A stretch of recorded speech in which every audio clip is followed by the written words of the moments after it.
پس مردن فرشتوں نے جو تلاشی لی تو کیا نکلا؟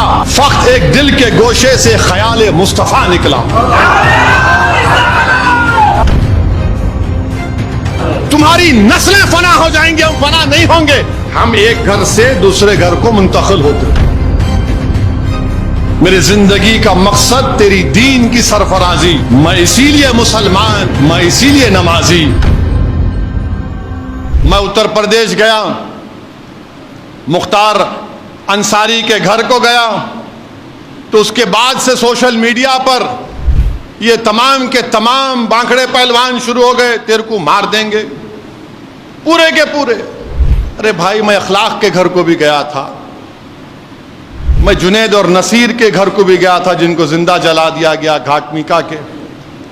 میں ان لوگوں سے کہنا چاہ رہا ہوں جو مجھے دھمکیاں دے رہے ہیں، ایک بات یاد رکھو، میں جس دین پر چلتا ہوں نا، میں ان سے مخاطب ہوں، میں جس دین پر چلتا ہوں نا، میرے کو یہ دین ایسا چمن میں چل کے نہیں ملا، میرے کو یہ دین میرے کو بادشاہ کے محلوں سے نہیں ملا، میرے کو یہ دین مجھے نرم نرم قالین سے چل کر نہیں ملا، میرے کو یہ دین مجھے ملا تو بدر اور حنین سے ملا، یہ دین مجھے ملا تو احد سے ملا، یہ دین اگر مجھے ملا تو کربلا سے ملا۔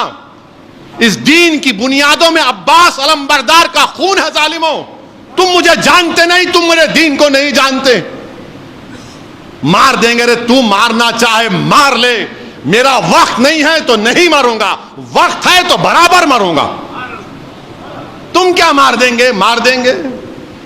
ارے ظالموں، قرآن میں اللہ لکھ رہا ہے کلو نفس ذائقۃ الموت، اور میں ان شیطانی طاقتوں سے کہہ رہا ہوں جو بولے مار دیں گے۔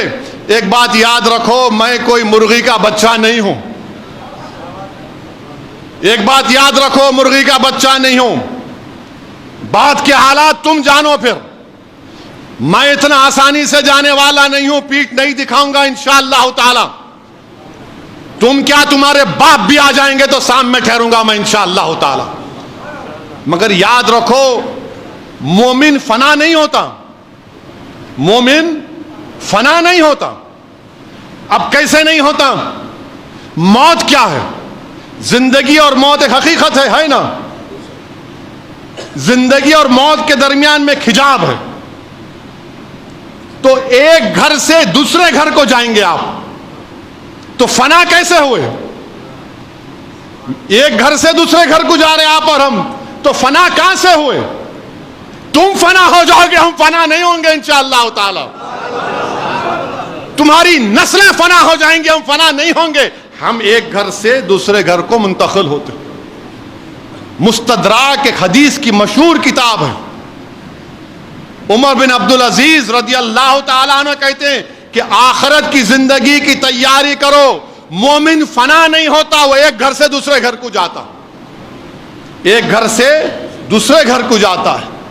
تو موت سے ڈرنا نہیں ہے، مگر ڈرنا اس بات سے کہ موت کے بعد کیا ہوگا، جب خبر میں جائیں گے، جب حساب کتاب ہوگا، جب پوچھا جائے گا، جب تم سے اور ہم سے پوچھا جائے گا، اور انشاءاللہ تعالی جب ہم کو رسول اللہ صلی اللہ علیہ وسلم کا چہرے مبارک دکھا جائے گا تو ہم پکار کر کہیں گے یہ میرے آقا ہیں، انشاءاللہ میں ان کا امتی ہوں، یہ محمد صلی اللہ علیہ وسلم ہے۔ ہم ایک گھر سے دوسرے گھر کو منتقل ہوتے۔ مارنا ہے مارو، کیا کرنا ہے کرو۔ تم زہر دے کے مارے انہوں شہید ہو گئے، تم زہر دے کے مارے انہوں شہید ہو گئے، تم 2 فیٹ کے سے گولی مارے وہ شہید ہو گئے۔ اور شہید تو قرآن میں اللہ بول رہا ہے ان کو مردہ مت کہو، تم جب مرو گے تم مردہ رہو گے انشاءاللہ، تم جب مرو گے تم مردہ ہوگے، میں مردہ نہیں رہوں گا، میں مومن ہوں، گھر تبدیل کروں گا۔ کسی ایک شاعر نے ایک اچھا شعر کہا تھا، میری زندگی کا مقصد تیری دین کی سرفرازی، میری زندگی کا مقصد تیرے دین کی سرفرازی، میں اسی لیے مسلمان، میں اسی لیے نمازی، میری زندگی کا مقصد تیری دین کی سرفرازی، میں اسی لیے مسلمان، میں اسی لیے نمازی. کسی ایک عاشق رسول نے بڑا اچھا کہا موت خبر کے بارے میں، کفن کے بارے میں. اب میں ان ظالموں سے کہہ رہا ہوں کہ پس مردن فرشتوں نے جو تلاشی لی تو بھلا کیا نکلا؟ پس مردن فرشتوں نے جو تلاشی لی تو کیا نکلا؟ فقط ایک دل کے گوشے سے خیال مصطفیٰ نکلا. پس مردن فرشتوں نے جو تلاشی لی تو بھلا کیا نکلا؟ فقط ایک دل کے گوشے سے خیال مصطفیٰ نکلا. یہی ہوگا میرے سے بھی انشاءاللہ، ہم تمام سے یہ ہوگا انشاءاللہ تعالیٰ. پس مردن فرشتوں نے تلاشی لی تو کیا نکلا؟ فقط ایک دل کے حصے سے خیال مصطفیٰ نکلا. میرے بھائی، یہ ہماری پہچان ہے اور یہ ظالم جانتے نہیں، یہ مردہ لوگ ہیں، یہ جانتے نہیں.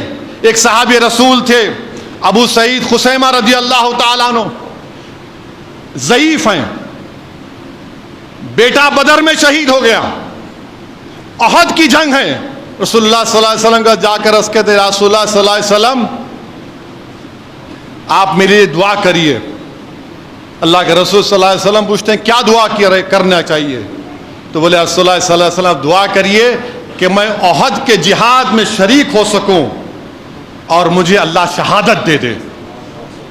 اور بولتے ہیں کہ جب جنگ بدر ہو رہی تھی تو میرے اور بیٹے میں یہ بحث ہوئی کہ میں جاؤں گا، تو ہم دونوں نے ڈرا کیا، خورا کیا.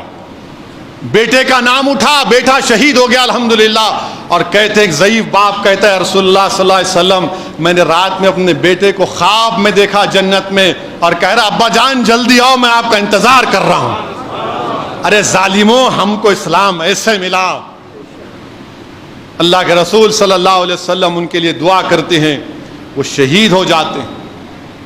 حضرت انس رضی اللہ تعالیٰ عنہ احد کی جنگ میں ایک اور واقعہ کہ ایک صحابی رسول آ کر رسول اللہ صلی اللہ علیہ وسلم عرض کرتے ہیں رسول اللہ صلی اللہ علیہ وسلم میری صورت اچھی نہیں ہے، میرے وجود سے تھوڑا بدبو آتی، کیا اگر میں کل شہید ہو جاؤں تو اللہ کیا دے گا مجھے؟ اللہ کے رسول صلی اللہ علیہ وسلم فرماتے ہیں اگر تو جہاد میں شہید ہوگا تو اللہ تجھے جنت دے گا، تو شہادت کے اعلیٰ مقام پر پہنچے گا. وہ جنگ میں حصہ لیتے، شہید ہو جاتے، جب ان کی لاش کو دیکھتے ہیں تو چہرہ نورانی ہو جاتا، جسم سے خوشبو آتی ہے. اور رسول اللہ صلی اللہ علیہ وسلم فرماتے ہیں کہ جنت کی حوریں اس کے استقبال کے لیے کھڑی ہوئی ہیں. تم ہم کو مارتے، مارو پیارے، کون روک رہا تم کو؟ میری زندگی اللہ لکھ دیا ہے جب میں اپنی ماں کے پیٹ میں تھا.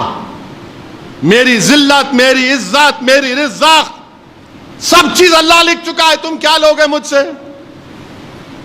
ارے یاد رکھو، دنیا میں رہیں گے تو غازیوں کی طرح رہیں گے، یا پھر موت آئے گی تو شہادت کو پسند کریں گے، اور حشر کے میدان اپنے ماں باپ کو شرمندہ ہونے نہیں دیں گے انشاءاللہ تعالی.